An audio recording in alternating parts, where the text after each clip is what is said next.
All right, internet. What is up? We are episode 39. We're about ready to tilt those scales at 80 total episodes. So we got 39 episodes of guests and we got 39 episodes of our Weapons Free Wednesday. Which, if you're just joining us from YouTube, which is going to be our first YouTube guest on the YouTube channel, or first video guest, which is going to be our good friend Jessica Musgrave from JM Artworks. If you're just joining us, first of all, thanks for joining the channel. We had a video that went and did pretty good. It outperformed a lot of our peers and sponsors, so I was pretty excited about that. So everybody that found the channel and is jumping on YouTube and from finding that video and now subscribing to the channel, thank you very much. We appreciate you guys. Welcome. And just to give you a little heads up, we were a podcast before we were a YouTube channel, so a lot of I mentioned it in the notes of the YouTube episode, and a lot of people are like, "Oh wow, didn't know that you were a podcast as well." Yes, we were very much a podcast before we were a YouTube channel. Now we're a YouTube channel. We're trying to diversify our content strategy and grow different platforms because Instagram's just not doing it for us, which we would discuss in depth with our good friend Jess in episode 39 here. So thank you for joining us, and look forward to putting out more content for you guys. And you can find us on Instagram at lone element _actual. You can find us on Patreon at lone element, and of course here on YouTube. So without further ado, let's jump into episode 39 with my good friend Jess. Things are getting tougher when you can't get the top off the bottom of the barrel. Wide open, roar my future now. Looking fucking new. All I know is that I don't know. All I know is that I don't know nothing. All I know is that I don't know. All I know is that I don't know. Mírate. Mira, bienvenidos. Sí. Buenas noches. Okay, so hi Jess. Hi, We good to see you. Let's go ahead and start off by telling everyone why we're here at almost midnight. I think Who fucked midnight's a stretch. It's not. It's like 12 till. I mean, but that's not midnight. 12 till is not midnight. So It will. here we are. Okay. We're fucking up. And by we're fucking up, I mean I'm fucking up. Okay. I had a situation. Okay. It was a little bit. No, my mic doesn't have to be done. Does my mic? Okay. Yeah, it does. Okay, we're just gonna put that down. I don't know if it's gonna help anybody else. It helps me. I can Yeah, hear I was better. gonna You say. can hear better. Kato can hear me better if I put this down. As long as Okay. Kato can hear you, it's fine. Yes. Right. It's I fine. already listened enough. Right. I already listened enough. So there was some fucking up that happened, and it was not intentional. Okay, it wasn't intentional. Okay, what had happened was I got contacted by Heroic Hearts program, and it was like a combination of things. First of all, I went to Mexico. No, Mexico, not Mexico. I went to near Mexico, as I call San Diego. San Diego is near Mexico. I went to San Diego and visited my good friend Nick Betts. Now, we had some issues. Like, I had 6 podcasts scheduled in Southern California. I went down there. 4 of my guests had life things happen, and they canceled on me. Kid things, life things, work things, all the things happened last minute, and they canceled on me. Unfortunately, after I had already driven the fuck down there. So it's fine. I'm not gonna get salty about it. Shit happens. It's what happens when you're dealing in human currency and services. Okay, so I get down there, and of course, the only one that fucking delivers, my homie, Nick Betts. Fucking fantastic dude. Love that motherfucker to death. He's a ride or die for sure. Love you, Nick. Love you, Nikki. So then we interview one of Nick's friends. He's a 275 Ranger named John Wechter. And John is a great dude, and we have a phenomenal podcast. But then guess what happens? We were all drinking a little bit, and a lot. And by a little bit, I mean a lot. And we had a situation where we were doing a 3-way podcast, but I only have Yeah. I only have a headset and my recorder for 2 people. So John Wechter and I are on and we're talking, and Nick is using. First of all, he's also filming in his study. He's got a fancy ass study in his house. Makes a great podcasting studio. I'm a little bit jealous of it. So we're upstairs. We're filming in the studio in his little study. It's got a bookshelf, all the things. It's fucking awesome. Anyway, he's using one of my roadie mics. So we're sitting there, and because we're drinking, we're not paying attention. The roadie mics have a limited battery life. Well, the mic that Nick was talking on dies. So then we're sitting there. John and I are having an amazing podcast, but we're also talking to Nick. Nick sounds like he's in the shitter down the hallway and like talking out of the bathroom shitter door, and like we can barely hear him because his audio died. So now the podcast is fucked. The audio doesn't match up. Nick's audio's dead. Podcast fucked. Podcast is fucked. So we're going to have to re-record that podcast at some point. We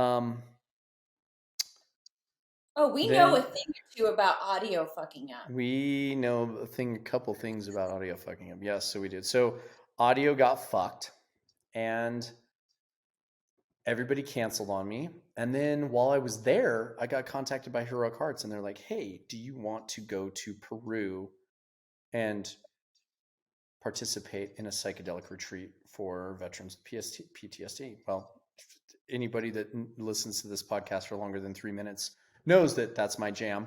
And yes, of course, I'm going to go to do that. And that's a huge, huge thing to me. Huge thing. And I had a whole thing leading up to that, which I described on the last podcast, and had to go. So I went and did it. But it was super compressed my window. I just lost 5 podcasts that I was supposed to have in the can. And then now with my getting back from that, and then taking time for myself, because it's super important for your integration to just post ayahuasca, you just have to everyone has to fuck off, and you just have to do you. And it's imperative for a good integration for you to just take time out for yourself and just let things settle and soak it all in and let everything heal up a little bit energetically. And then you can go do your thing again. So I did that.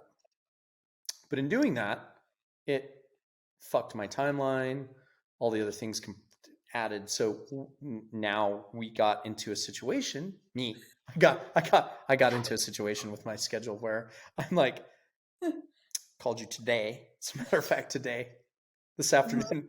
And I was like, hey, Jess, you're probably not going to like this, but you're going to be a guest on my podcast today. And you're like, hey, fucking dumbass, I have things in my life already going. I have things to do. And I was like, yeah, don't care. Fashion show. Yeah. Today. And the bitch is still here. She is. She showed up. She's doing things. I mean, at least this time you didn't fly to the wrong city. Last minute tell me to book an Airbnb. Which all of that. I did. And then the day that I'm leaving, you wake up at your normal 11 o'clock time with no voice. And I'm already driving to Austin. Yeah. that occurred. Really great. that occurred. All those things that you just said, they happened in real life. They did. And we still got the podcast done, and we had a great conversation, and then the audio fucked. Yeah, that's exactly But I believe that this is it. This is it. Because we tested it. Okay. Yeah. And if it's not it, it's just another practice. It's and not we're gonna practice. And no, it's gonna happen. I've been waiting patiently to get you on this podcast for a really long time. So, yeah. I mean, why wouldn't I want to talk to somebody that I helped launch their career? Okay. Why wouldn't I want to talk to somebody? Wait. We're switching. Yeah, you should switch. So here's the deal. Switch. Yeah. I really love how giant your ego is. Let's go I ahead mean, and it's get not. that It's in small. audio. My ego is small. It's just tiny. There's just No. there's things that are real in this life, and there's things that we should probably just Your tell the mouth is public. moving. Okay. So this is a problem. Your lips are flapping again. I don't think anybody on the internet or really in real life understands what this is, but it's fine. It's fine. We can. I'll just go ahead. I'm gonna ASMR. Oh yeah, ASMR. The internet's. I knew you were going to say that line, and I was so ready for it when we were in Austin, and I just fucking shut it down. It's 12 o'clock, and it's fine. Why Yeah, don't so we here's. tell everyone what happened? Yeah, I think that's a great idea. I think that's a great idea. I'll go first because my version is the truth. So what had happened was I was surfing happily through the internet, the interwebs on the gram. And I came across this fucking amazing artwork. And I was like, what the fuck is this? And I clicked on it. I was like watching it. And it's like, oh, here's this amazing, attractive human. And she is doing her thing. And she is painting animals. And I'm like, oh, but they're not just any animals. They're black and white. Your artwork is extremely unique. Extremely unique. So it's black and white images that are basically focused on the definition and illumination in a black and white spectrum. And they're fantastic. So I was like looking at all these animal paintings and I'm like, oh, these are cool. I really like these. And then I continue to watch your page for, I don't know, a while. And then I reached out to you and I was like, I DM'd you, I think. And I was like, I really like your artwork, but have you considered painting anything besides animals? And you were like, no, not really. No, simultaneous. I was already painting Mando. I mean, you bet you weren't. But I was. Let's It didn't go down exist. the rabbit. It was not on the internet, so You it know, didn't exist. I wish that we could fact check, but someone's page got deleted. I know. I know. How dare I have an opinion on a pandemic? Okay, just for people that are new and watching, I know. because this is going to go up on YouTube, and I just had a shit ton of like new followers find me on YouTube because I did a rifle video. Kato and I did this rifle video, and really, it wasn't even our best foot forward. We were like fucking off, and Kato was like, "We need to do some content." I was like, "I know, but fuck, I don't want to." And he's like, "Drink a beer," and we go out, and there's like this deer hanging out next to the truck, and then we do some filming, and I talk about this gun that I fucking own. And people have been DMing me and bugging me about like, do a video on your guns and like, what's your favorite gun and all this shit. So what, I was happy to do it. So I like sat down there, and it's like literally a 14-minute video about a gun. It got 23,000 views in fucking Awesome. 3 days. So Yeah. now we've exploded. We have a bunch of like, I literally went from like 150 followers to now like 800 followers. So I'm stoked about that.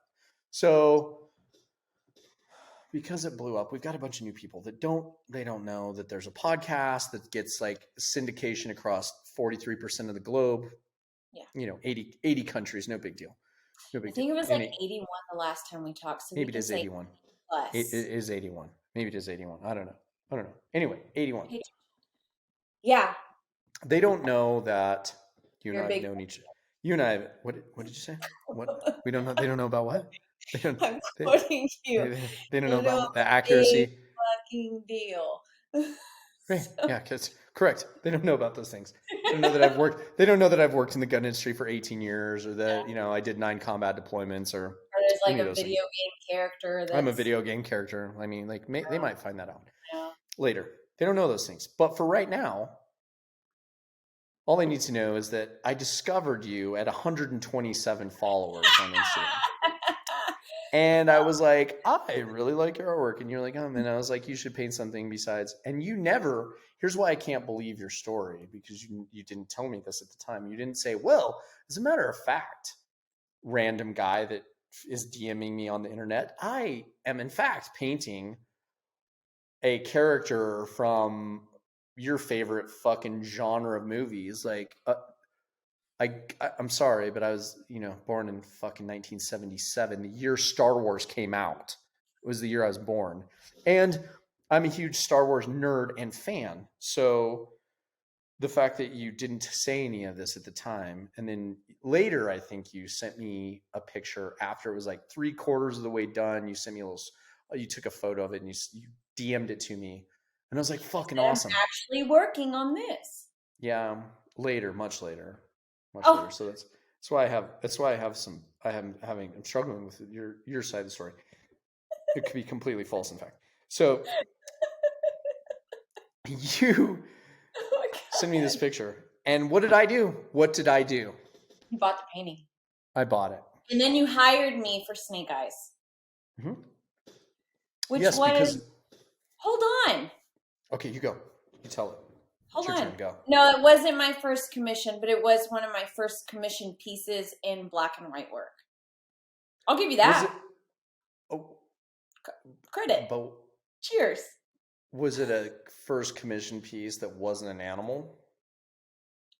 No, because I did watercolors and I did acrylics before that, but it was my first. Here's what so you can. So this is your first commission. No.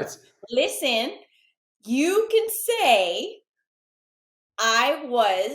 you were the first person that commissioned black and white artwork from me. Okay.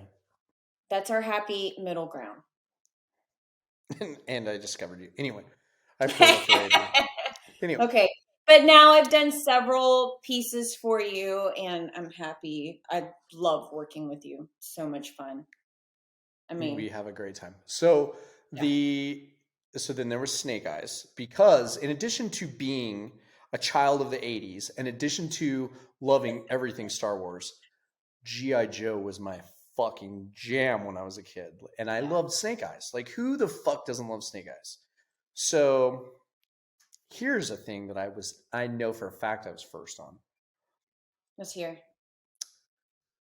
You were doing Snake Eyes, and I think you'd got it sketched, and then you got it basically outlined, and you sent me a screenshot of like when you had got it outlined and some basic like shadowing work put in there. And then we started talking and you were like, what do you think this and that? And I had you modify his like vest to be a chest rig that I had actually worn in Afghanistan. And then I had you modify it from an Uzi to an MP7 submachine gun that he was carrying. Hold on. With your light. With my light. Light. The first thing that I had you do was add color to a black and white. I said, so you put the Arashikage, which is his house fucking ninja house symbol where he was raised and trained, on his fucking arm in red, which you'd never done before. So you added color to a piece that you'd never done that before. No. And that's like my favorite.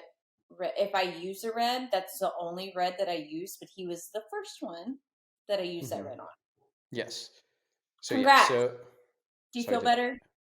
Do you have some ownage here? I mean, I sleep just fine at night. I sleep just fine at night, just in case you're wondering. I sleep so good. So then there was, I have Mando. I have a commission piece, Snake Eyes. And then I would like to talk about my favorite piece. It's my absolute favorite piece. And the way that it went down was really, really weird because, so you painted, now do you call her, what is your title for that piece? Modern Medusa. Okay. Like I was thinking, what would Medusa look like right now if she, in this modern age, like what kind of kit, Gucci wear, like what would she have on her? And then I came up with that. But then she had to be like a little bitchy, and that's why she's shushing you. Well, she's also shushing because it's like she doesn't want to hear you crying before you die.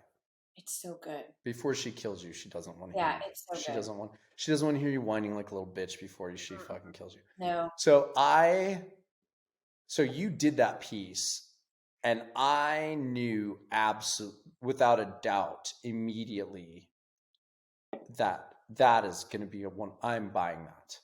And then what So happened is I had some situations happen with work, other things, travel, all the things going on, and I didn't have it budgeted into my budget. And so then I was like, it was such a brilliant piece, though. I mean, the piece is fucking. It's without a doubt. I mean, the latest one that you did with the lace is she's behind it's yeah, that one is up there. you. But nothing has grabbed me like Medusa. Yeah. So I knew that was going to be mine, but then I was like, it's so fucking good. Somebody's going to buy it before I can get to it. Because I had a bunch of other things going on and I didn't have the cash right away to be like, here's your fucking 10 billion pounds of flesh. I don't have fucking all the dollars to give you that you deserve for this. So I immediately, because it was so fucking good, I'm like, oh, somebody's going to buy it. Fuck, that pisses me off because I want it. It belongs to me. It's mine. I feel it. It's mine. It's mine. And so then it didn't sell. And then it didn't It didn't sell. sell. It was so And then it didn't crazy. sell. I And then had it didn't so sell. much traction with that painting. I had people commenting. I mean, during that time, like I had nothing. I was at my mom's house painting on the floor. Like I had shit going on. But I think that's why she's so good. And it was so crazy because I had so much good traction on her and the videos were coming out great. And I had people here in Dallas that had seen her and then nothing. But that's the way that the universe works. It just held it for you because it's my queen beast and it was just meant for you. It was remarkable how all of that unfolded because for the Yeah. longest time she didn't sell, she didn't sell, she didn't sell. And then I got a hold of you and again, and I'm like, Jess, I love that piece. I want it. And I was like, who's interested in it? She's like, I don't have any. She's like, No. a couple of people have messaged me about it, but she's like, I don't have anybody that's like said I want it. Yeah. So I said, I want it. Hold it for me. And you're like, okay. And then a month later, I bought it. So the following month, you hold it for me for a month, and then the following month, I bought it. And I think the other reason I love that piece so much is because that's the only the second time you've used color in a piece. I own both of the only pieces that you've ever done color in. No, I have John 117. That's in color. I haven't seen that one. You haven't seen Master Chief? Oh yeah. Okay, I take that back. You're correct. Yeah, I didn't know that's what you call it. He's actually Spartan 117. Yes, I understand, but I Okay. titled him that because John. I Okay. don't. Oh my God, this is going to go really great. I will fight you right now. Oh, I know, but I Okay. titled him that because I love giving him a human aspect. So Okay. leave me alone. Thank you. You're correct. But who did you paint Okay. first? Did you paint him first or did you paint Medusa first? Simultaneous. Oh, you painted them at the same time.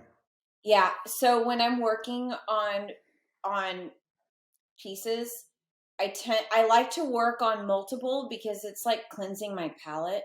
If I move to one, I get enough perspective on the other one where I can go back and say, hey, the hand isn't right on that, or this needs a different tone. So I started John, and then shortly after starting that one, I started Medusa. And I'm picky about my colors that I use, so they're the green that I prefer. But the way that I faded the green to Medusa is a different way that I used it on John.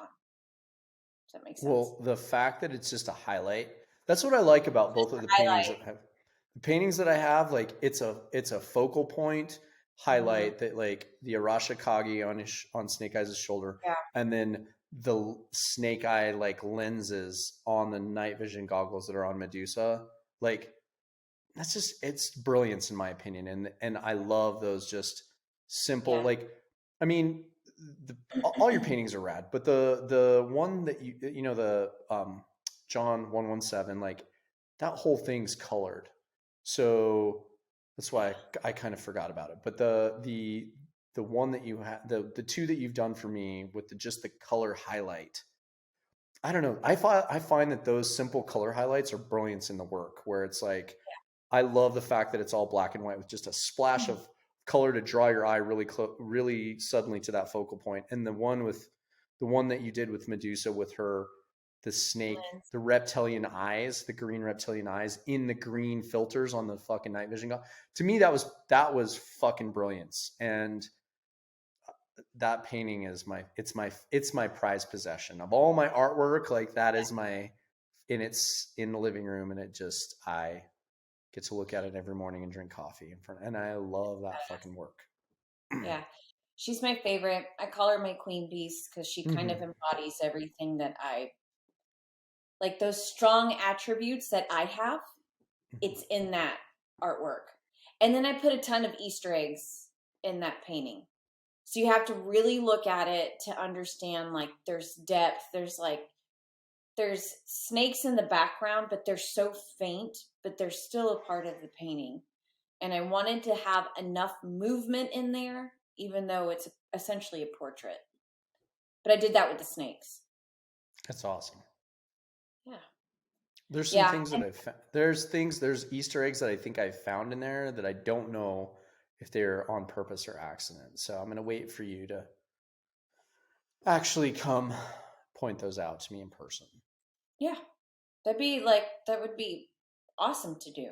Yeah. I don't get to tell the background of my paintings often because I really want them to be the perspective of whoever's like taking them in. Like the one that's behind me, the one that I'm working on right now with the veil. Yeah.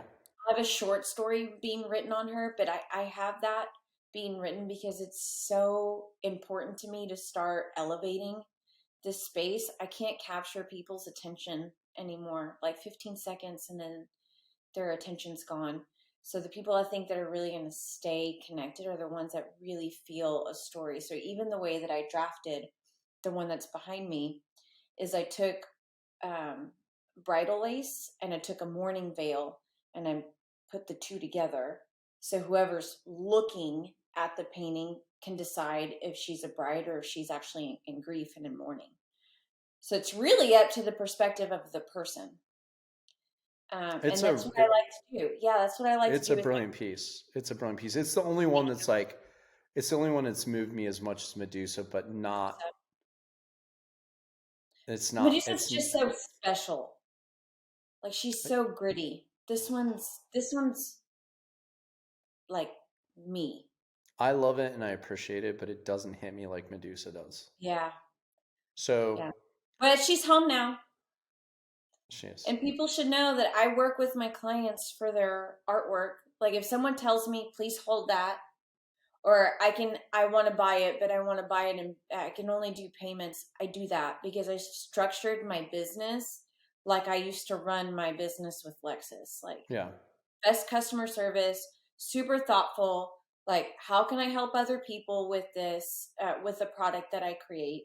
And then, but also make it affordable and make it something that they really treasure because they work towards it too. So yeah, and you do all those things for sure. Yeah.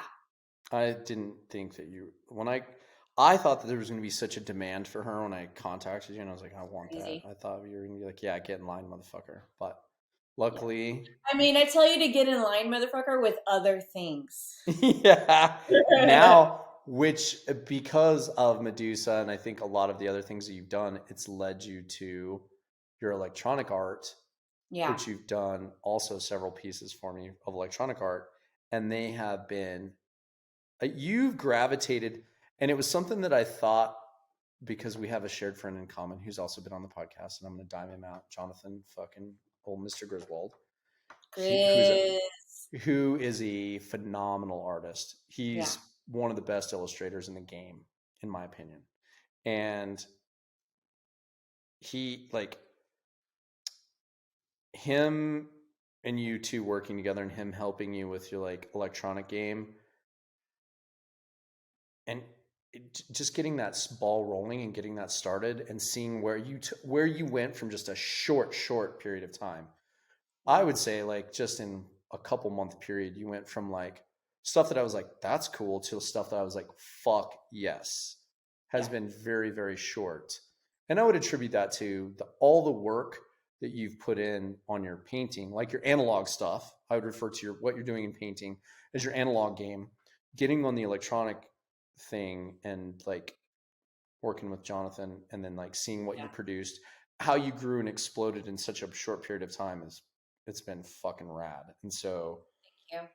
I really have been yeah, working on it, and Jonathan is like one of the people I treasure the most because there's phenomenal a dude. few people in my life that have picked out, like, have understood my artwork immediately. You're one of them.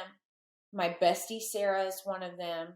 Like, there's a few people that are like, holy shit, there's so much potential there. And Jonathan was one of those, and was really, I've wanted to do the digital work forever, but I've been intimidated because if I go and I work in Photoshop, I get overwhelmed. It's like I'm trying to fly something. There's so many buttons. I needed Yeah. something simple. So we really have done everything in Procreate, which is just my jam. It feels like I have structured it to where it feels like me painting.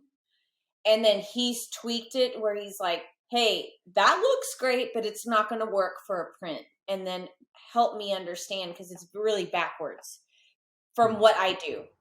It's normal for other people. It's backwards for the way that my mind thinks, where I've had to take a step back and understand the printing process and how to save clients money. Like the last one I did for you, how many iterations did I send you on my own? I was like, this one in case you need to budget, this one with the background, to give you options. But I think he's laid enough things in order for me where I've been able to run with it. And that's something that I want to see progressing. I'm like, what I was working on while we were waiting for all this stuff to work is a project for 1911 Syndicate.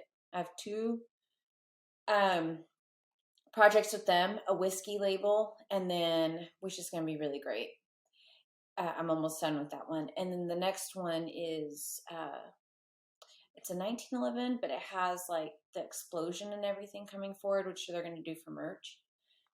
And then after that, I have Polar Monkeys, which they do the ice baths, like the cold plunges. Mm-hmm. It's going to be an entire vinyl wrap around that tub. Mm. And I get to go full out for that one because I don't have to think about it for print. I can do it like one of my paintings, which is going to be fun. It's going to be like this really trippy piece. That guy found me from Rogan reposting my stuff and then hired me for that job. And now that I've worked with like a local printer, because I try to keep everything local and I'm really thoughtful about how things are sourced, like I'm just going to send it. I'm just going to go. Yeah. And that was you're talking about that piece you did where it was like half and half of like Joe Rogan and then like a Cro-Magnon. Like he's evolving from like He's Cro-Magnon. evolving from eating mushrooms. Yeah. So it was like mycelium growing from him. I like actually studied mushrooms. I was like, oh, what's the one that someone would recognize if they eat them all the time? What would Brian Bishop eat on a Wednesday? Yeah. Magic mushrooms. Yeah. So I took that and then I made it into like this galaxy for his third eye. And the client that purchased that piece wrote me. He was like, it's beyond what I anticipated. Because my paintings, because it's just black and white, it's really hard for them to photograph well or to look intense like they are in person. So I think after he saw it in person, he was like, had a holy shit moment. And there's things that you will miss. Like the way you film things on Instagram and put your stuff up, like there's nuances of those pieces and there's those hidden gems.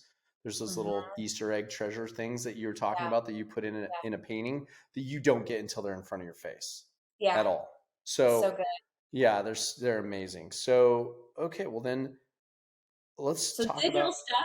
It'll keep growing. I'll keep doing stuff for you, of course. It's like my favorite group of people to do things for, your Patreon group. Yeah, and I'm so grateful to have you because and my patrons on my Patreon group, they're super loyal, amazing people, and I love all of them. And I have this thing on my Patreon where I like give a free hoodie for like a certain tier level of subscription.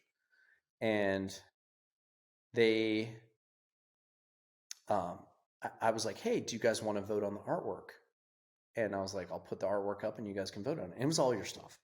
You know, it was the green freedom, like the dangerous freedom skull. It was the severest school skull. And then it was it was going to be the Santa Muerta. And I was going to let them vote. And they're like, no, you and Cato just decide. We love well, first of all, they were like, I was like, hey, I've got artwork I'm going to put up for the hoodies. And like, they were immediately like, two of them were immediately, because we're on like a live Q&A. Two of them were immediately like, is it Jess's stuff? And I was like, yeah, it's Jess's stuff. And they're like, cool, because we want Jess. If we get to vote on something, we want Jess's artwork. That's and I was so like, awesome. I'm like, yeah, like Jess she's the only one that does artwork for Lone Element on my merch. So yes. And they were like, okay, well then and they were like, well, how many things do you have? And I was like, oh, I've got a few. And they're like, you and Cato decide. So of course, Cato and I like looked at things and we were like, these are all really good. But I was like, it's going to be because Dia de los Muertos is rapidly approaching. We were like, it's going to be Santa Muerta. So we chose the Santa Muerta piece for the hoodie for the Patreon group. So that's going to go out. And here's what we're going to do. We're going to do, I think we're going to do a black and white for them. And it's going to have some other nuance to it that I'll talk to you about later. But we're going to do a black and white version for the patrons. It's just going to be unique for patrons. And then the commercialized version that's going to go up on the site for sale is going to be the full color, like red and blue. So we're going to do that for sale. But the patrons are going to get, like a solid, they're going to get a black and white. Or I might flip flop that to where we do color for them and like black and white for everybody else. But that part hasn't been decided. But they were super, super excited about the fact that, oh, it's Jess's art. Okay, if it's all Jess's art, then you guys decide. And I was like, okay. So and that was like my favorite digital piece that I've done for you. That flowed so easy. I got really into it. It was. I didn't need to ask you for any changes. Like Cato and I had talked. We already knew that you were going to be a dipshit about changing out the dagger. Like I knew it. But I was like, I need to put something in there symmetrical so he understands the focal point, and then I'll just let him change it as he wants. Well, here's the thing. With the severest the severest school art, I let you, because when you did the severest school art, you were at the very beginning. And Severe School is like my private Instagram account. It's for special humans. It's where you get to run your mouth, and it's where fun, crazy things happen there. But she did a special piece for me for Severe School, and I wanted you to really suffer through that process. You let me suffer. We went back and forth. People can go back and look at our conversations that we both posted talking shit to each other. Because I will take shit from you, sir. That's awesome. Yeah, no, correct. You're absolutely correct. But then I like completely was like, I need to stop. He's not liking anything. And I really dove into history, which I love. I'm a history nerd. Mm-hmm. I just dove into history and just did what I wanted to do. And was unapologetic, which is the way that people have to approach you. I was like, yes. No. Yes. Here you go. Look what I did. Mm-hmm. Yeah, well, here's the thing is like, and it's funny because in the background of this thing going on is like, Jonathan and I were having like little sidebar discussions too about this. And I was like, because you were so new in like starting the digital like art spectrum, that particular vertical of media, I was like, you have to do iterations to get that to where when you're doing analog, you come up with a concept analog and you start it and it flows. It flows and you fucking kill it. And it starts at a point and it ends at a point and it's fucking awesome. But it's like, it's not anywhere near the digital realm where you get to like have this digital thing that at the touch of a button you can shift and create things very, very much easier than you can by, oh fuck, I fucked up this like canvas. Now I have to, or your board. Sand it and paint it black. Sand it and repaint it black and start over. And it's so much more work. Yeah. And I know you've done that. I know you have had those moments. So for this, I wanted you to go through the iteration process. Like Jonathan and I were like, okay, like she needs to like learn how to research her customer and like like start to fucking iterate. We wanted you to iterate. We wanted there to be iterations, which is why I was relatively quiet. And I was like, you're like, what do you think about this? You are not quiet. You were the opposite of quiet, and not just the opposite of quiet. It was like, hey, go fuck yourself. It was like that, like with that attitude. So no, sir. Kato's laughing his ass off over. No, because Kato knows.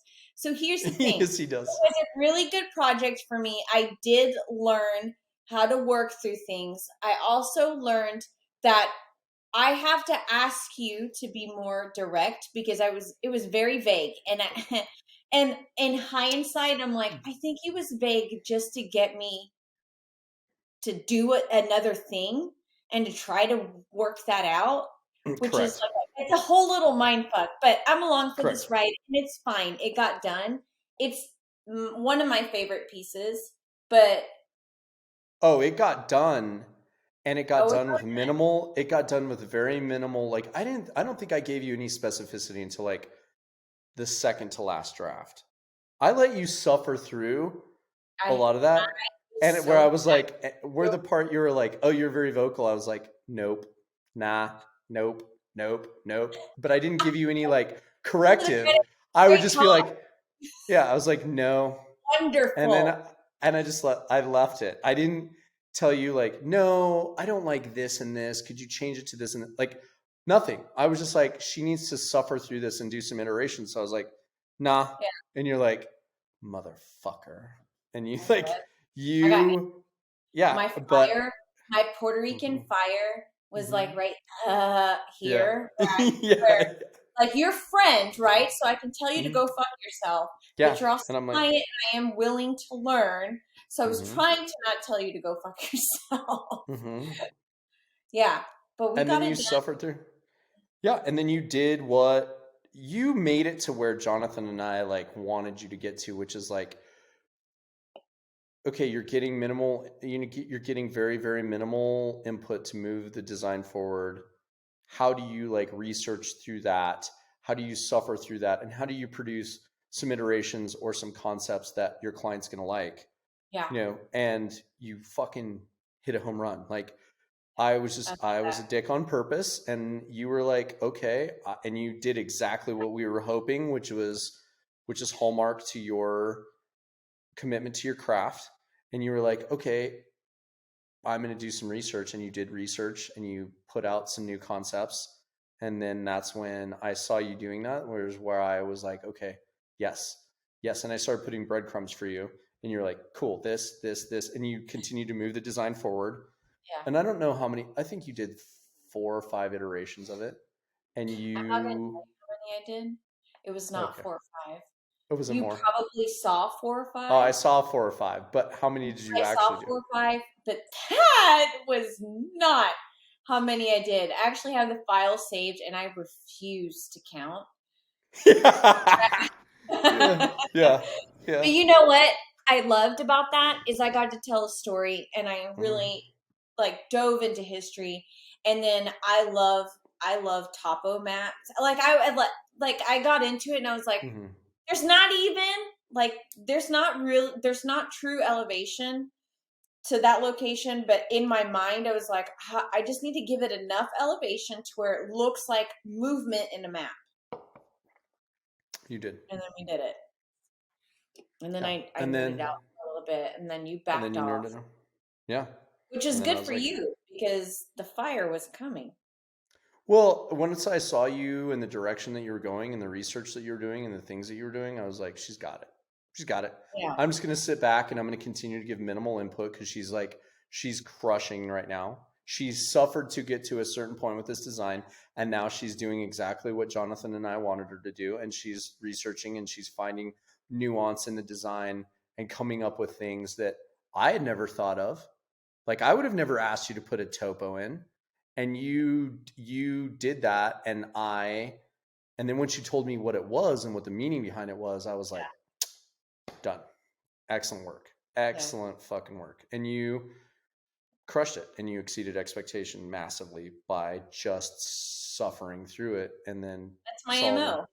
Yeah. That's Yeah, and you did an amazing job. Apparently. Yeah. Did an amazing job. Suffer through it. I get to the end and create something beautiful. But honestly, like it's good for me. It is good for me to have to pivot and change. It makes me more well-rounded, not just as an artist, but like as a human. And then at the end of the day, like during that time, I was still working a full-time job, still had commission pieces, and I was drawing in between. Like my lunch breaks are consumed with artwork. It doesn't stop because I want to keep progressing and I want to see my career and I want to see this dream fulfilled. I want to keep helping people. So I just didn't want to, I don't know. I don't back off of things when I'm challenged, apparently. Yeah, good. And you shouldn't. It's what sets you apart from other human beings. Like I constantly have people that reach out to me all the time and they're like, what's your number one ingredient for success? And I'm like, perseverance. Yeah. Perseverance is your number one. Tenacity is your perseverance and tenacity, determination. Those are the ingredients that are going to get you someplace where you will like get the shit kicked out of you and you will literally get yourself up the next day, dust yourself off and continue. You'll tighten your pack straps down and you will continue to like walk in the direction of your waypoint and you will get to your fucking waypoint, no matter if it's snowing, no matter if it's raining, no matter if you are, dying of hypothermia, like whatever is happening to you, you're going to continue relentless forward motion on your goal. And you're not going to settle for anything less than the accomplishment of that goal. And if you can master that and you can get used to being comfortable, like you get used to being comfortable, being uncomfortable, and you walk relentlessly towards your goal every single day, no matter how small those steps are, no matter how incremental the process is or the progress, or if you get set back, like if it's 2 steps forward, 1 step back, but you keep relentlessly pursuing that, you will eventually be where you want to be. And that's what I have told, it's so much about several mindset. people. It's so much about mindset. And I mean, you and I have had conversations about just getting out of your own way. What's my favorite quote? You know my favorite quote. Fear is the mind killer. Fear is the mind killer.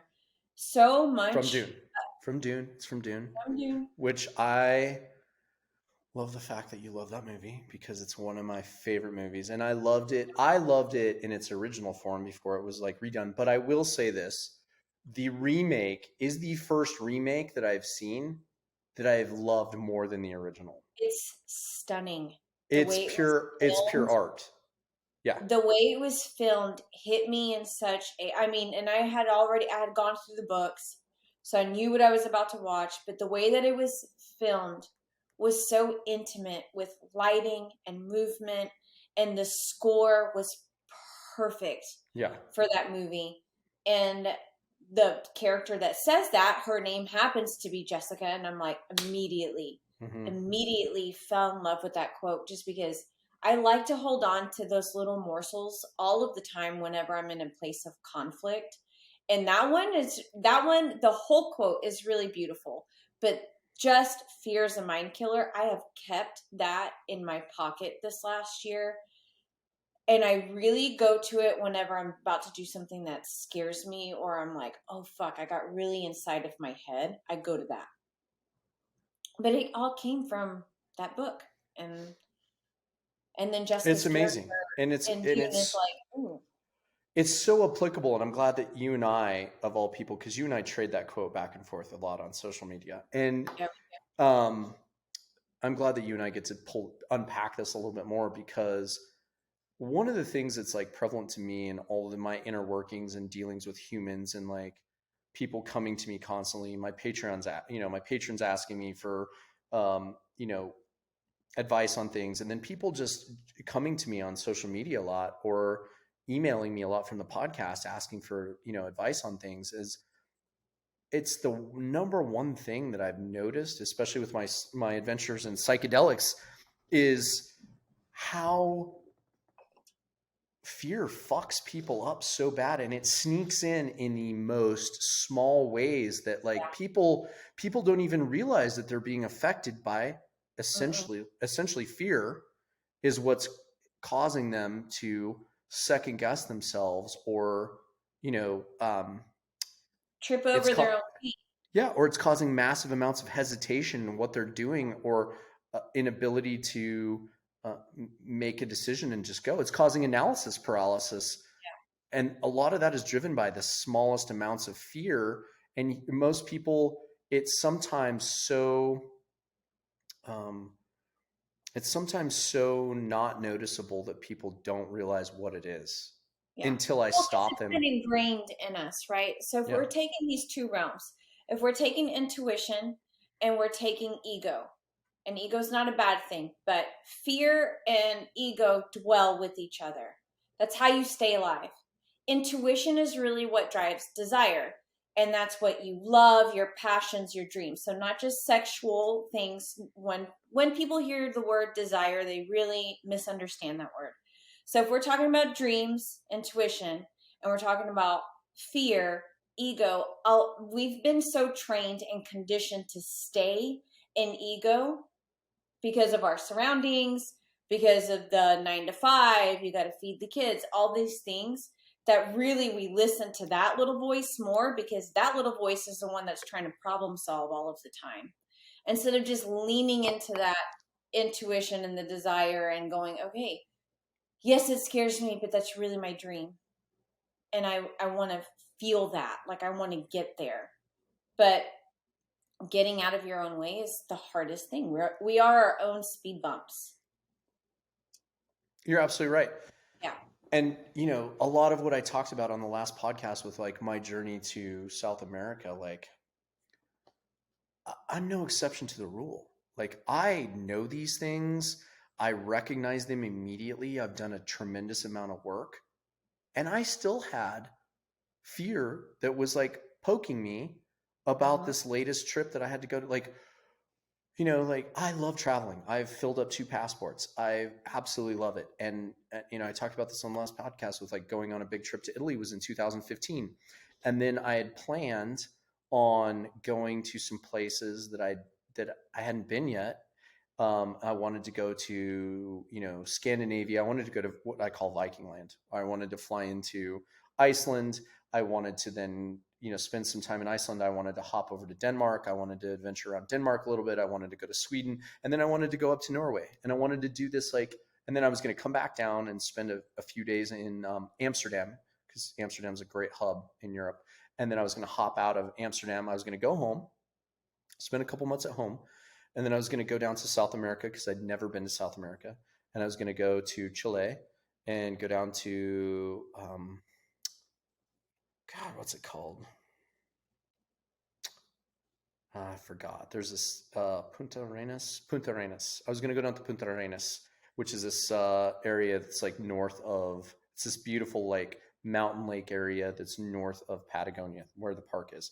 And I was going to go down there and check that out. And then I was going to swing down to Patagonia, and then maybe down to Cape Horn, and then I was going to come back, and then I was going to have a couple months at home, and then I was going to jump on a plane and go to New Zealand, and I was going to go see New my Zealand's good on my cunts, bucket list. Amsterdam's my good cunts over in fucking Kiwi land, and I was going to go check out everything great about there, about New Zealand, and I was going to go shoot a red stag. I was going to do some red stag hunting and kill a red stag, and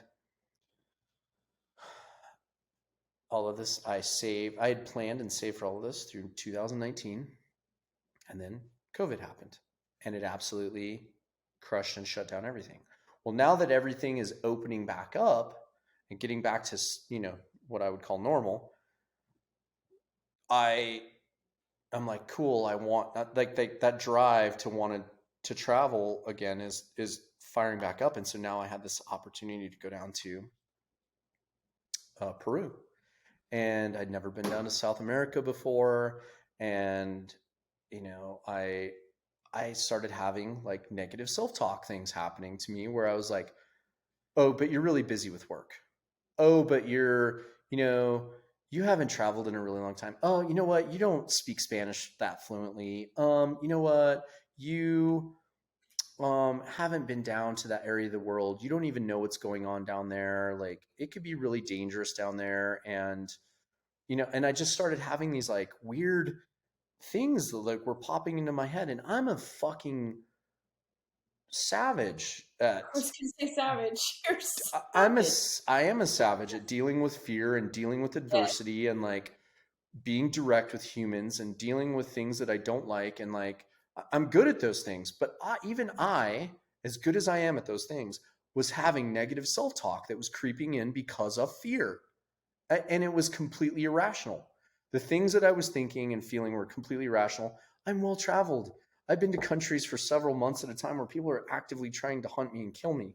And here I am afraid to take a trip that's going to be very, very beneficial for me and for my mental health. I'm trying to talk myself out of it.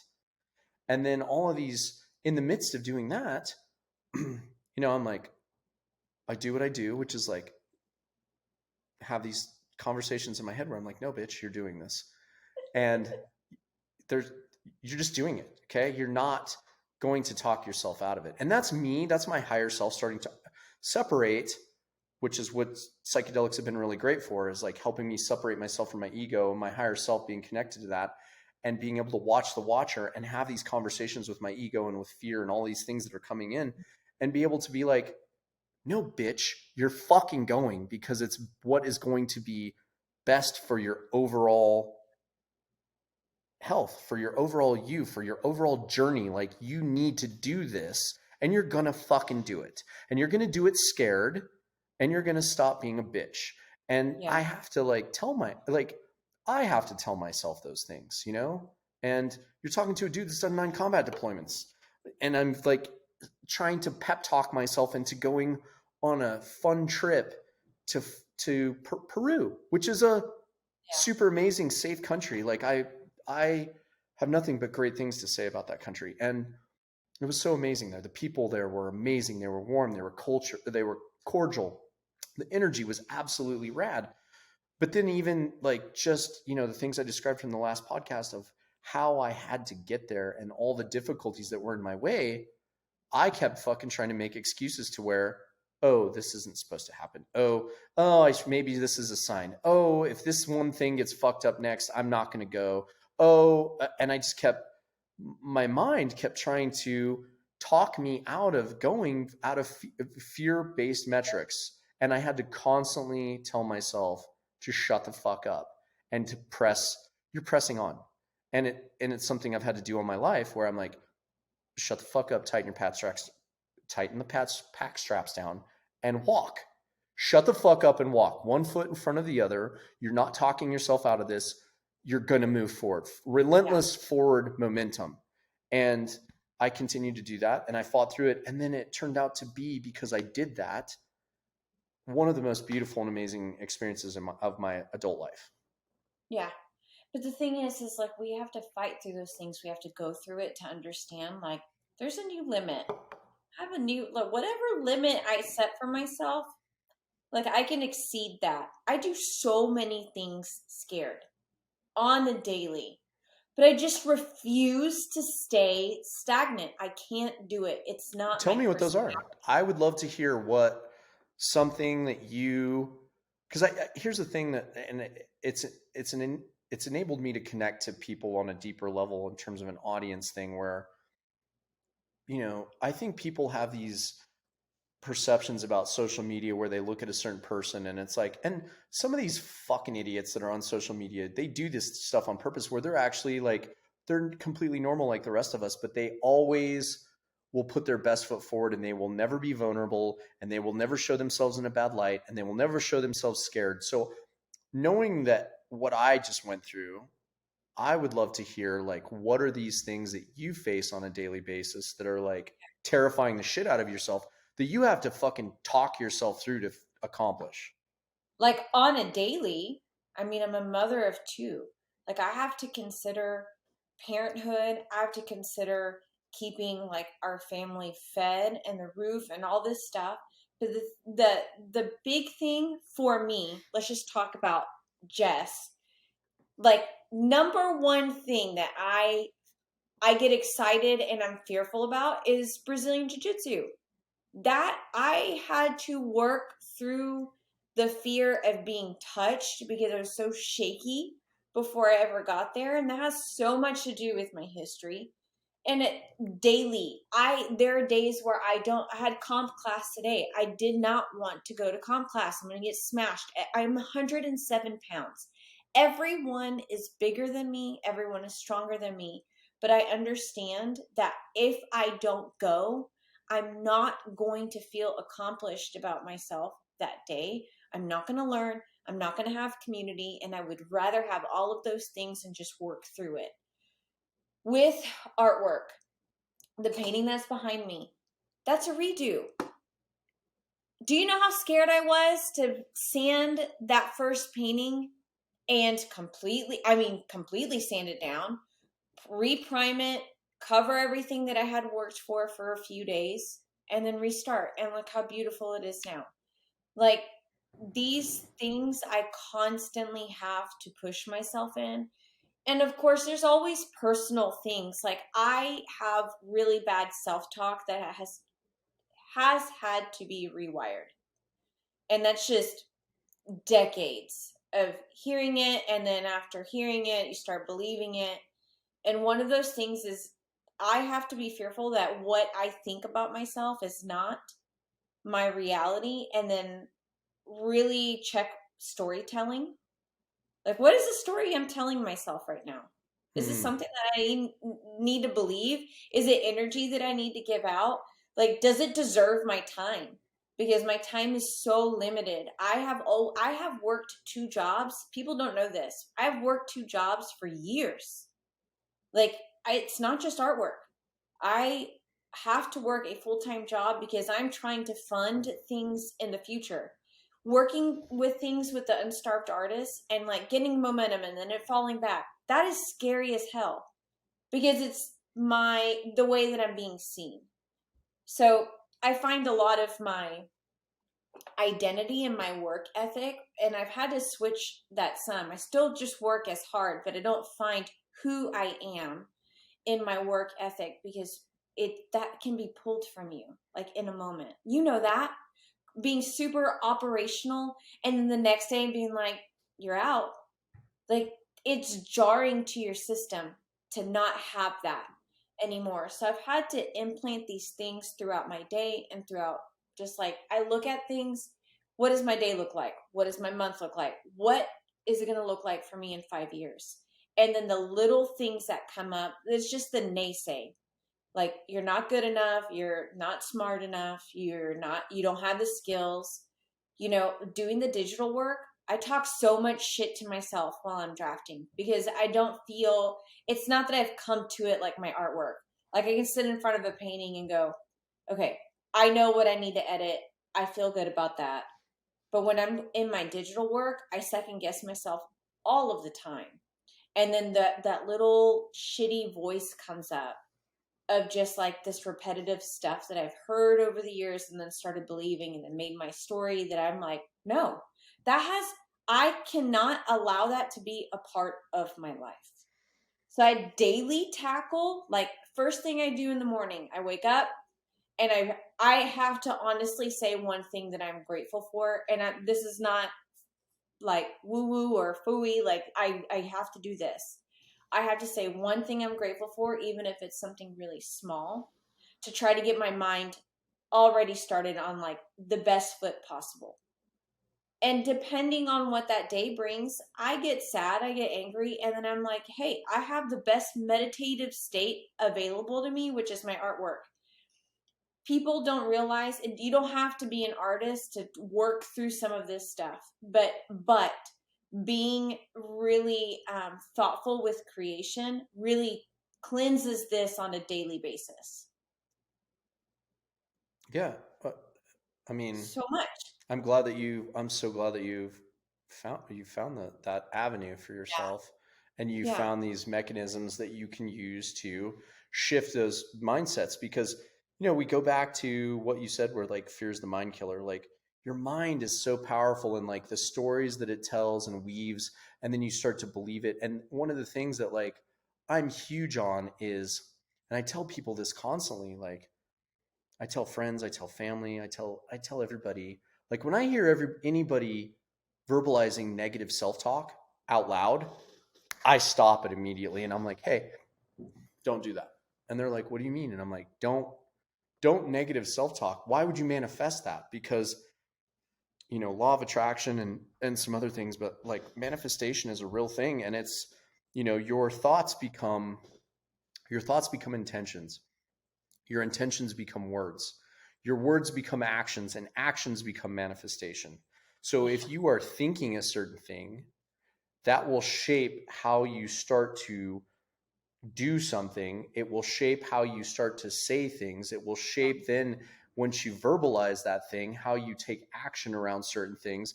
And that will lead to manifestation. And so if you are constantly negative self-talking, and you are constantly have this negative self-perception of yourself, you will start to believe that, you will start to become that, you will start to action that, and that will become your reality. So it's very important, like even like when and it's something that I've had to work really hard on. It was like, even when I was having negative thoughts about something, I would have to stop my negative thoughts and be like, you know, this is internal. This is monologue inside my head where I'm like, stop. Why are you thinking like that? That's not how this is going to go. You're fucking rad. You're going to do amazing at this. You're going to work hard at it. You're going to practice it. You're going to execute it, and it's going to be amazing. And me being able to stop myself, and me being able to recognize those things and do and start to reverse the negative self-talk helped me immensely. I mean, I had so much fear around starting a podcast. I'm like, Yeah. oh, Yeah. it's gonna suck. Why would people even want to hear anything I have to say? Like, I don't have anything to add to the narrative. Like, why would I, why would I want to be in the public perception of the public eye? People are just gonna talk shit. It's gonna be stressful. I don't want to deal with that.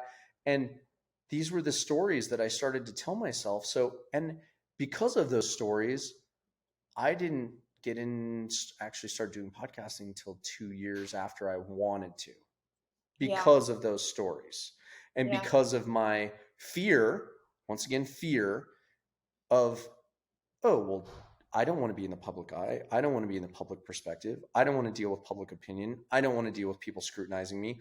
I don't want to deal with losing my anonymity. I don't want to deal with those things. And that was negative self-talk that was limiting me and holding me back. And I had to fight really hard to get through those. And I remember, like, my friend Matt Vincent, not too long ago, I was on his podcast. He was on mine for like the 1 year anniversary. But like, him and I talked about it, and I was like, when he first came to visit me, and he was like, "Hey man, do you want to do a podcast?" I wanted to, and I was like, I don't know. And he talked me into it. He came to visit me, and he talked me into it, and I did it. And him and I talked for 3.5 hours, and it was super cathartic, and it felt great. And then he was like, "Dude, you sounded really good, and you should consider doing this yourself." And I've had like a shit ton of like positive feedback. Yeah. And I was like, Well, you okay. found your rhythm with it. And going back to your, what you say is what you manifest. It's like Yeah. you steer where you stare. Like wherever you're looking is where you're going to go. And if we stay in that place of just like fearful, like look how amazing it is. You're in 80 plus countries now just because you squashed that one thing. Yeah. I managed to go on this little journey and meet some, incredible people, and do some, great things with regard to, being on Matt's podcast, and then wanting to do it, but being scared to do it, and negative self-talking myself, and then running into Andy. And Andy was like, "Hey, do you want to come on my podcast?" And I was like, yeah, I'll do it. And I did it. And then he was like, "Hey, do you want to come back and do another one?" And I came back and did another one. And then he was like, "Hey, do you want to come back and do a third one?" And I did a third one. And then he was like, "Hey man, like, the analytics look really great and people love when you come on the podcast. So do you want to co-host? And I was like, yeah. And then I did the co-host thing for a while, and that got me, I learned so much. And then I got comfortable and I got in a rhythm and I got comfortable. And then what was really helpful to me is that helped eliminate all of my negative self-talk about like me not being good about it, good at it, Yeah. oh, I'm going to suck at it. Why would people want to listen to what I have to say? My time between doing, being on Matt and Andy's podcast and co-hosting Cleared Hot was getting comfortable and then realizing that like people did want to hear what I have to say. They did. Once I conquered that fear and got over that first hurdle of like, okay, I'm going to do this. What really helps is like, because I faced that fear, and it goes back to something that I believe in, which is like the universe will conspire to help you once you commit. Like once you commit to your passion, what you love, and you vanquish fear and you say, fuck fear, and you just run at it, the universe is like, cool, we're going to help you and we're going to fucking propel you and we're going to push you forward. And it did. And now, here I am. And we're growing and kicking ass, and it's been amazing. And It's really amazing how creatives do this really well, because it's this outer, like it's an outer energy. Like we have things that we can show, like, hey, look at this painting that I did, right? But it's incredible how creatives work through things in the system that we learn for ourselves. Like your podcast is your part of your creativity. I mean, you're multi-dimensional, but this one, because you're really good with talking to people, is one of those things that's like blossomed in this really gorgeous way. And I think everyone has that creative side of them. It's going to look different for every person, but the more that we can tap into that, the more it actually helps us get over our fear. Like it is a tool in the toolbox that we should always go to. If you're a writer, you should write. If you like to read, you should read. If you sing, even if it's to yourself, you should sing, because it's putting out that energy, and it almost destroys fear, like at its core, because you're creating these beautiful moments, even if you're the only person witnessing it. When I create a painting, I'm like, are they going to like it? Is someone going to buy it? And then my best artwork is the stuff that I just do for myself. My best artwork is the things that I'm creating for myself, because I'm like, what do you got to work through? How's your self-talk today? Why are you tired? What did you do good? Because I also try to battle things with refocusing on the good things, because there's always seeds. There's always these really good seeds that we have available to us. We're just so accustomed to looking at the problem, because we're natural problem solvers, that we always try to attack the problem instead of like manifesting and growing these little seeds that are already there. Yeah, no, you're absolutely really good at tapping into that. Completely correct. Like we are great at like getting caught. We're great at getting caught into a self-analyzation loop where we constantly are, how do I get better? How do I get better? And we're not ever satisfied. And so it's funny that you bring that up, because I constantly have to remind myself, like, dude, enjoy your win. Fucking take a minute and sit back and enjoy what the fuck you just did. And it's funny because like I had this like somebody did this meme, and it was it's Tommy Shelby from fucking Peaky Blinders, and he's like sitting there with his, he's got this like awesome vest on and his little hat thing. He looks great, and he's like, it says, take a breath and remember who the fuck you are. And I've always loved that. And what that means to me is, because I had this situation with my company, Orion Design Group. I have this little development company, and we do product development. And I spent 3.5 years developing this like quick detach weapon light system. And it was a light body. and it goes on a gun, and it's like, it's an industry first. And I designed it for a very specific reason that I don't need to bore the shit out of everybody talking about. But the main part of that is like, it took me 3.5 years to get that from an idea in my head to a sketch on paper to a 3D model to several fucking stages of prototyping, coding, treatments, all the processes that product had to go to get it into a package, to get it to sell it to a human. And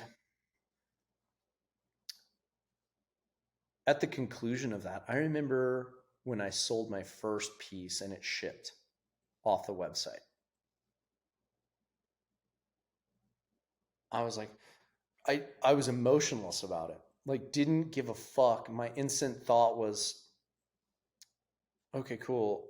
And I was thinking about something else, and then I mentioned it to a friend, and I'm like, I think it was my friend Griff from Combat Flip Flops. I was like, yeah, we sold our first piece today. And he was like, how do you feel? And I was like, fuck do you mean, how do I feel? You know, it's like a ranger talking to a Marine. And I'm like, what do you fucking mean, how do I feel? And he's like, dude, it took you 3.5 years to get that out to market. And he's like, you took a vision in your head, a mechanical patentable design in your fucking head, and you went through the whole process, and you took that from an idea in your mind to putting that as a physical product in somebody's hand that they paid you for. How do you fucking feel right now? Do you feel great? And I was like, and he chewed my ass off. He's like, you stupid motherfucker. He's like, I want you to just, you know what? Fuck, take the rest of the day off. He's like, take the rest of the day off if you can, and just go enjoy your win. Take your win, bro. Like, that was 3.5 years of your life, 3.5 years of your life that you just put into something, and you didn't even take more than 30 seconds. You didn't even enjoy it. You didn't even fucking enjoy it. And I had to stop myself and be like, after I got off the phone with him, I was like, damn, he's right. He's right. I went through this huge creative process with this thing, 3.5 years of my life, and I didn't stop to be like, holy fuck, I did it. Holy fuck, that was amazing. I didn't pat myself on the back. I didn't give myself any positive reinforcement. I didn't say anything nice to myself about it. I was like, cool. And I was on to the next. And I think it's super, super important that, you know, in terms of the self-love piece, that like when you create something beautiful and you go through this gauntlet of like negative self-talk and like your creative process and like overanalyzing and like ripping it apart and putting it back together and ripping it apart and putting it back together, I think at the end of that, it's super important for you to fucking enjoy the win, to sit back and be like, holy fuck, we did that. Like, and something that like Kato and I did the other day, and it was completely unexpected. And I mentioned it earlier, like we put out this total like video that we didn't, I don't know, we just got caught in our own, like we didn't think that it was going to do anything. Like our videos on the YouTube page had like averaged in between 200 and 500 views. And all of a sudden, you know, I remember him looking at me one day and we were sitting here and we were editing things and doing things. And he's like, we need to get some content. And I was like, yeah. And he goes, what do you think we should do?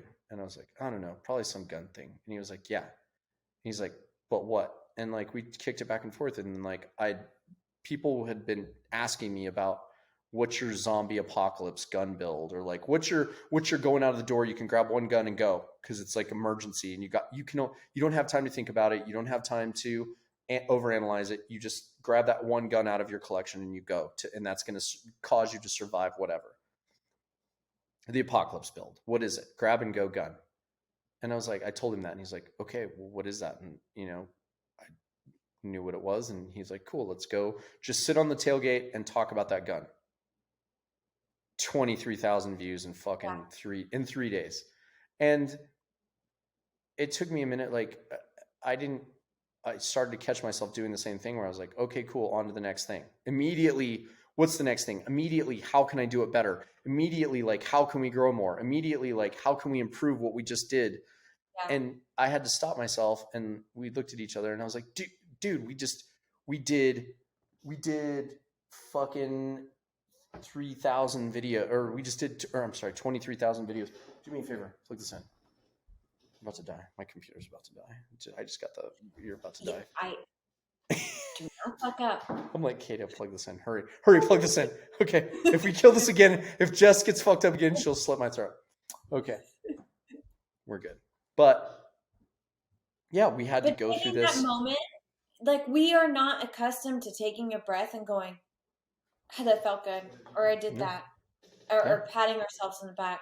I don't know, and I don't know if we have a similar mindset. I feel like we have a similar mindset as far as like deeply unsatisfied and are always looking for that next thing to do with at the same time always thinking the shoe's gonna fall off the other foot, so it's like moving forward but oh fuck, something's gonna happen Right. in the background.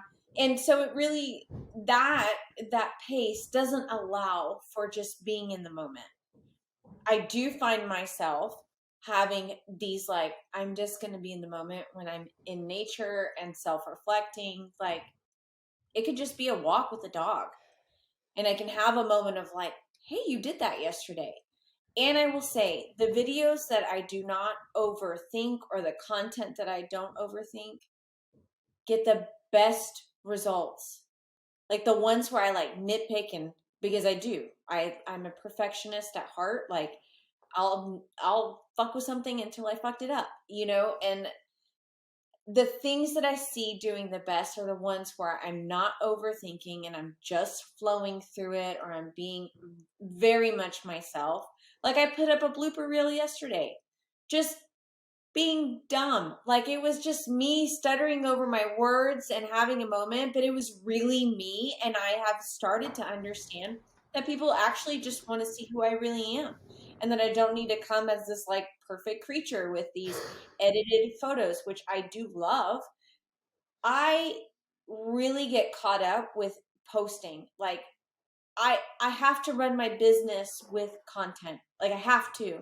It's part of artwork right now and how I keep my clientele booking. And one of the things that I get tripped up on is like posting a picture of myself. I will hesitate so much with and this is a daily occurrence. You asked about daily things that I get caught up on. I Yeah. get caught up on this daily. And I've started to edit things to where I have Anthony take nice photos of me because I feel amazing when I'm working with Anthony. And the more we work together, the more fluid it gets and the less I hesitate posting. But I'll tell you, I run into these things where I can't just pat myself on the back. I get into an art gallery and I'm like, okay, that happened, but am I going to be able to stay there? Like moving, I was terrified of moving because I was afraid of losing my residency in the hill country, which I love. I love the hill country.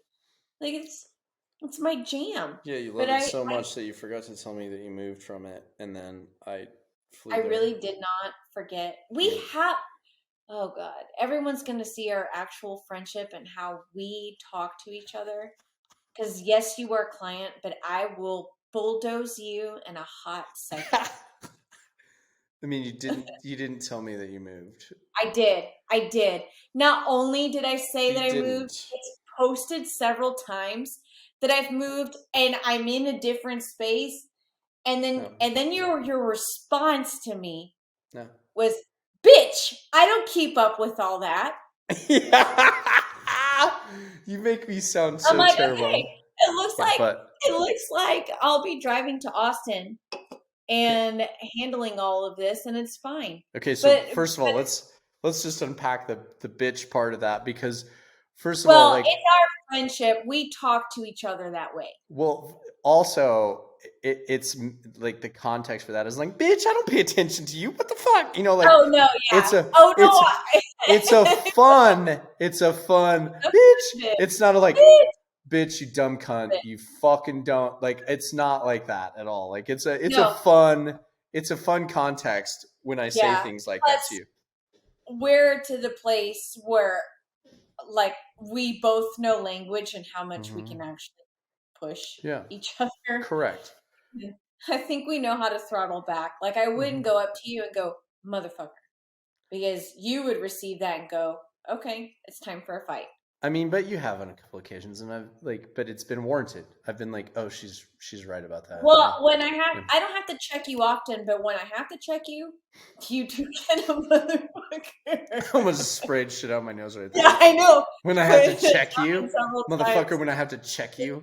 Yeah. I think at one point I actually did have a knife during one of our video chats because you started up with me and you didn't realize I was eating lunch and I just swung that thing over. Yeah, and I was like, But oh shit, she's not fucking around right now. no, I'm Puerto Rican. Like, like this entire time we haven't talked about any of my history, but I am Puerto Rican. I did come to the States only knowing Spanish and was thrown into this place of just like, I don't feel like I belong. And not only do I feel like I don't belong, I can't communicate. And having to get through these things like throughout the years has really created someone who's I think that I'm funny and I think you think that I'm funny, but I use my sense You're of fucking humor hilarious, to yeah. connect. Yeah. I use my sense of humor to connect with people because it removes a lot of the like wishy-washy, like I don't want someone coming towards me and feeling like they have to wear a facade. So, You know, but a lot of that is because of the way I grew up. You do a great job, like, yeah, growing up in the school of hard knocks, like, you do a great job with, like, your sense of humor is unparalleled in terms of, like, being a civilian that, like, understands dark veteran humor. You're unmatched in somebody that's been able to, like, pick that up immediately.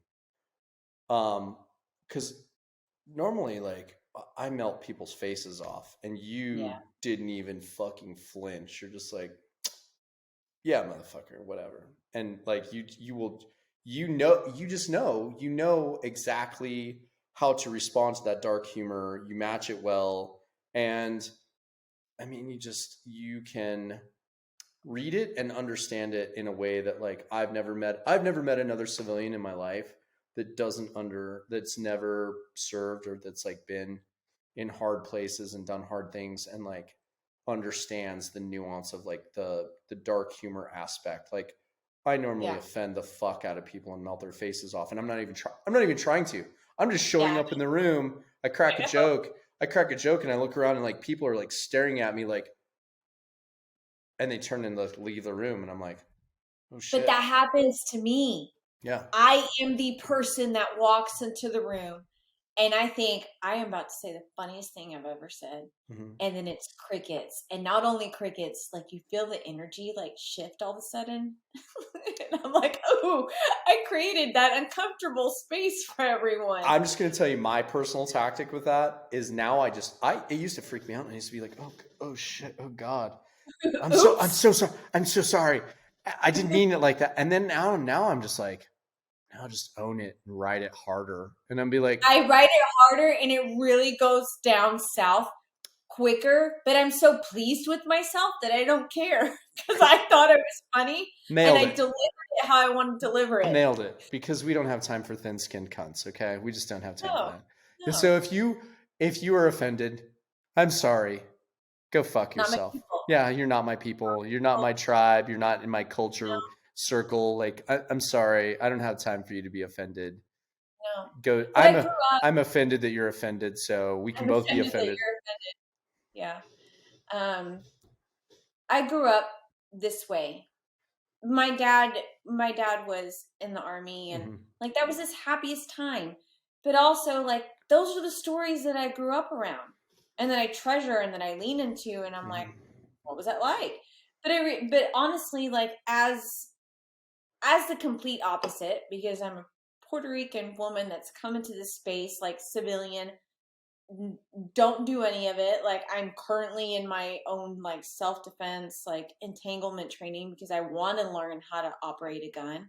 Like, but the brilliant thing about me is I can just hold space for people without putting expectations on them. Like I don't put expectations on how Brian is going to behave today. You know, like I know your personality enough that sometimes you just need someone that can just go, hey, I'm right here. And like hear you and go, okay, well, we need to pivot. And that's okay. I can do that.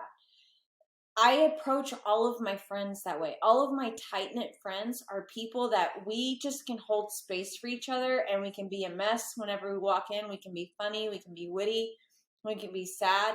But the thing that I've come into in my adulthood is this ability just to kind of be like, I am strong enough to hold space for you and allow you to be yourself without trying to manipulate the conversation to make myself look better, to make myself look smarter, sound better, like any of that.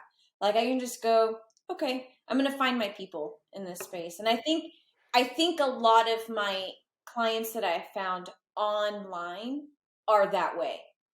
So it's like it's a really beautiful relationship because now I get to know their families, I get to know their wife, I get to know like, hey, I know their dogs. Like, tell me about your dog. And it's really just because I was able to step away from I just need to be productive to more of like I need to make a connection. And the way I make a connection is by removing myself enough for that person just to be without expectations. Yeah. One of the things, especially with my last like little journey that I went on with down in Peru, was coming to understand the importance to me of like being seen and being heard, and how important that is to me to have that. So now, knowing how important that is to me, to where I'm like, I want to be seen, I want to be heard, I want to be understood, like, and realistically, like, what's reared its ugly head is like understanding in a relationship capacity, like when there's conflict, I don't need I don't need to be right. Maybe I'm not right. Maybe I'm right. Maybe I'm so far off or right that it's like obvious to everybody else in the room. I just need you to like sit and listen to me be wrong, be a fucking idiot, be wrong, be neutral about it, and let me get it off my chest instead of immediately trying to tell me why the fuck I'm wrong and why I'm an idiot. Just listen to what I have to say. And then Yeah. what will happen is chances are minutes, hours, or the next morning, I will be like, I was a fucking idiot. I was wrong. And you can be like, yeah, you were wrong as fuck yesterday, but I'm glad that you came to that on your own. And that's important, instead of like immediately firing into somebody, immediately trying to take their voice away, immediately like doing all the negative like things we do as humans to communicate with each other. Like I realize the importance of like being a good listener and being present for somebody, even when they're not being their best selves, even when they're wrong, even when they're not doing something that, you know, uh, when they're doing something that makes you not love them a lot and want to fucking maybe cut them with a fucking sharp knife. You should fucking sit there and listen to what they have to say and like be neutral about it. And to me, I've found a lot of value in that, in not only just in the intimate relationship aspect, but in being a human, being kind and being present for people and letting them go through their process and watching them and being there to observe that has Yeah. been super, super formative for me and super Yeah. important in not only myself, but how I interact with other people. So it's Yeah. been, it's super important. It's just a thing that I Well, think is, it's it's a thing that is heavily, heavily missed. It's something that's overlooked, heavily overlooked. And it's a very important thing. it all boils down to compassion. Right. Like to battle that defensiveness, like when someone's being a dick and you're in the moment, it's like for me, I have to have compassion for that person just being human. Mm-hmm. And if I can lean into compassion, it gives me enough space to remove myself or remove my feelings or remove my thought process.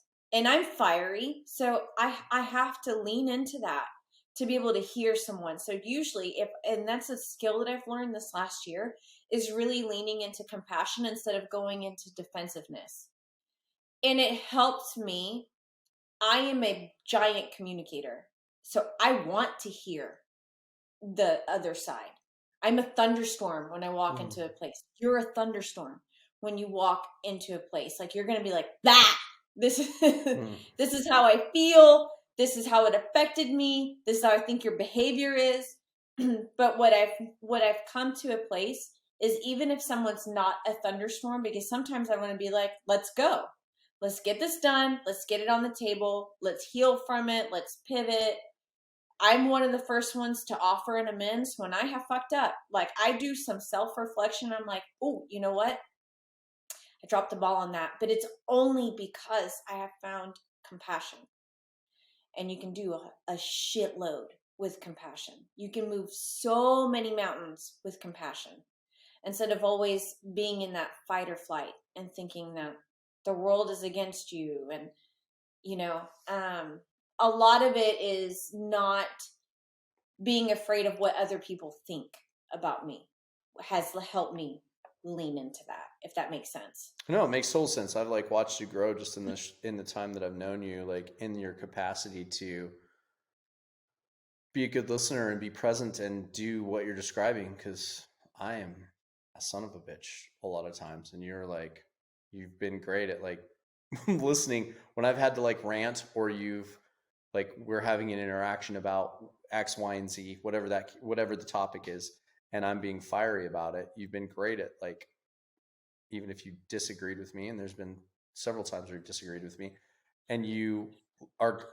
great at being present and being that listener, and then being like, okay, are you done? My favorite my favorite thing from you is when you're like, okay, are you done? Are you done? Are you done? I say, do you feel better? Yeah. Period. Are you Are done? you Yeah, are you done? It's my favorite thing. When Yeah. you say that to me, I'm like, okay, yeah, I think I am Got it done. out. Yeah. You just needed someone to hear it. Yeah. And then this is how we are as creatives and in Mhm. this crazy space. And the thing is like we're often removed because we go through technology. We don't have that face-to-face interaction. And so people have become accustomed just to being assholes because they're used to being able to be like, I'm not answering that. Yeah, there's I'm no not answering consequence. There's no I'm not consequence. answering that text, Mhm. you know? And I just refuse to be that way. So I would rather have the hard conversations, move forward, even if it's in disagreement, or two, hold a boundary and say, this is my boundary. You are not to cross it now that you understand my boundary. And being able to go, hey, I understand that you did not understand this before, but here it is. And then I move from that. I have to do that in work all of the time. Mhm. And I'm talking about my professional career. Like that is boundary setting 101. But it has made me into this really incredible creative where I understand that there's some limits that really I don't need to set for myself and that can be reworked. And then there's some boundaries that I hold just to so I feel comfortable as a person. Like I'm not going to answer everyone's messages on DMs. I don't appreciate some of the messages that I get on social media. But at the same time, it does not need to hold space in my life. So I just, you're out of here. I don't care about the amount of followers that I have. I care about the quality of people that I'm cultivating in this space where we can't be in the same room. So we have to find mutual respect. We have to find all of these things, compassion, and then really just a place to be ourselves for it to grow. That's what I want. That's what I want most for the collective. I want to really harness a group of artists. They're all working together, but that seek each other out because they enjoy each other. Because they enjoy being able to come into a space and going, fuck, this is what I went through today. This is what happened with this client. I'm in a tight bind. Can someone give me work? I mean, just yesterday, I had this like I get these grand ideas and I get myself into trouble sometimes, but this was a beautiful thing. I did not get myself into trouble over. I have a collective member who's a amazing, amazing bladesmith. Like I hope that I get you two to connect because I think you would click. It's the same sense of humor. So but I've noticed with his profile, and he's been on Forging Fire, like he's done all of these things, but on his profile, like, I'm like, Charlie, you don't photograph your things and they're so beautiful. I have an idea? Will you just let me do my idea? And he was like, I don't know. So I set out a message for help to get one of my collective members, a photographer in Salt Lake, to go to Blade Show and just photograph his product for him, because I'm understanding this like full spectrum. This is like a blessing and a curse. I see things like in complete spectrum, right? And I'm like, let's just get some good photos for you. Let's get you in your element where you're comfortable, where you feel like your best self. And then it's my treat. And that's what I did. I went through 1911 Syndicate. Jake got me in with Crispy Visuals. Crispy went to Blade Show, photographed Charlie's work, which is Broken Anvil Knife Works, if y'all are interested in seeing his stuff.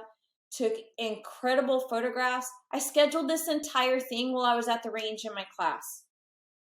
Like, it's just the dream of helping people like elevate. It's not me doing the work. It's just like, hey, here's a tool. And if you allow me to kind of work with you, then great. Eventually, what I want the Unstarved Artists Collective to be is this group of artists that are working together, but I really want to turn it into 501, and just that is the modem, or like the medium of giving back. Like, let the artwork supplement that. I mean, I sell digital work. It goes into that, and it goes into like some things that I need for self-care. Yeah. Like we've talked, I am saving for a specific trip. Like, we know that I need TBI treatment. Like, I am saving for that. I will do that this year. Like, I refuse to not do that.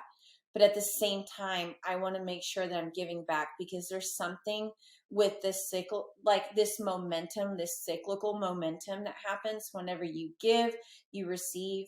And me as a person, like, I would not be fulfilled if I was not doing those things.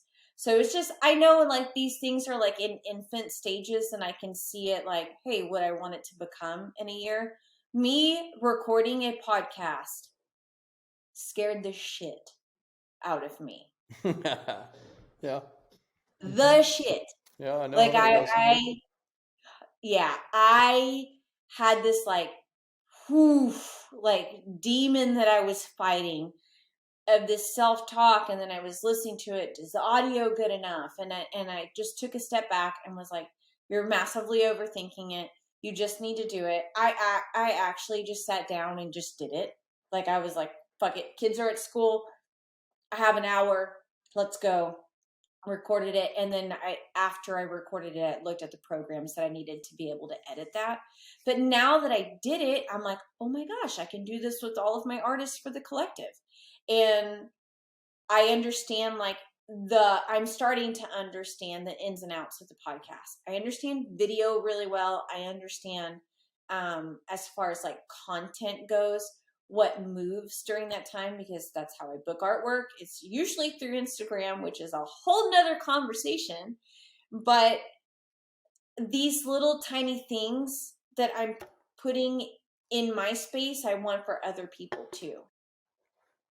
So the media piece is fucking really hard. And here's what I've discovered. Yeah. Especially after this last week of like, for whatever weird, stupid, dumb reason, like we put up a video that, you know, we were getting 200 to 500 views. And then all of a sudden we put up this video. We don't know why. 22,000 views in a weekend. Yeah. So, and that shot us up. Like we're up at like 800 followers now on YouTube, which in the YouTube universe, that's not shit. But celebrate your wins. Like I already talked about that. Like we're going to celebrate our wins on that. But that's way more growth than I've had off of anything I've done in Instagram. And like, just to touch on the Instagram thing, like I started Instagram in like 2013. I loved Instagram for what it was when it started, but what it's evolved into in terms of like, I think Instagram's their own worst enemy. I think that they are playing keep up with the Joneses with TikTok, and they're forcing their users to do what they want them to do to keep up with TikTok instead of what fucking the spirit of the platform was and what the users gravitated to Instagram for in the first place, which was to have this multimedia thing where like I can post up a picture, it's going to get seen. I can post up a video, it's going to get seen. I can do a reel, it's going to get seen. And now to like have the algorithm shift to where it's like, no, we have to keep up with the Joneses over at TikTok. And realistically, like, fuck you, Instagram.